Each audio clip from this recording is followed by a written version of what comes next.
Pak Ustadz, saya pecinta Al-Quran, 17 tahun sudah saya dalam perjalanan ruhani ini. Bagaimana caranya usul?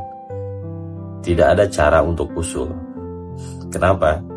Karena ketika kita berbicara cara atau metode, akan timbul dalam benak kita tentang sebuah ilusi bahwa Tuhan itu di sana, Tuhan itu berada dalam satu momentum, Tuhan itu berada dalam satu kejadian, dan banyak sekali ilusi-ilusi yang kita ciptakan.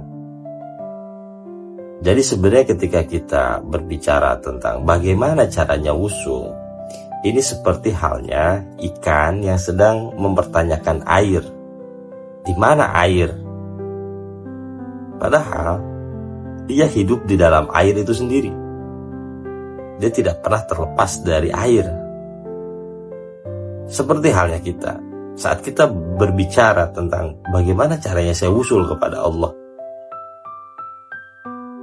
Padahal yang perlu kita lakukan untuk wusul ini hanya perlu menyadari tentang keberadaannya. Dan pada faktanya kita tidak pernah terlepas sedetik pun, sekelipan mata pun darinya. Bukankah di sepiring makanan yang kita makan ada asma'nya yang sedang menyapa kita, yaitu Al-Mukit, yang maha memberikan makan? Bukankah di setiap helaan napas yang kita keluarkan dan masukkan, di situ ada asma'nya yang setiap hembusan napas itu menyapa kita, yaitu Al-Hayyu, yang maha menghidupkan? Bukankah di setiap kesakitan yang kita rasakan juga ada asmanya yang sedang menyapa kita, yaitu Ad-Dhar, yang maha memberikan mudarat? Bukankah di setiap kelegaan, kenikmatan, kebahagiaan yang kita rasakan, di situ juga ada asma yang sedang menyapa kita, yaitu Ar-Rahman, Ar-Rahim? Bukankah di seluruh aspek kehidupan kita ada Allah yang senantiasa menyapa kita?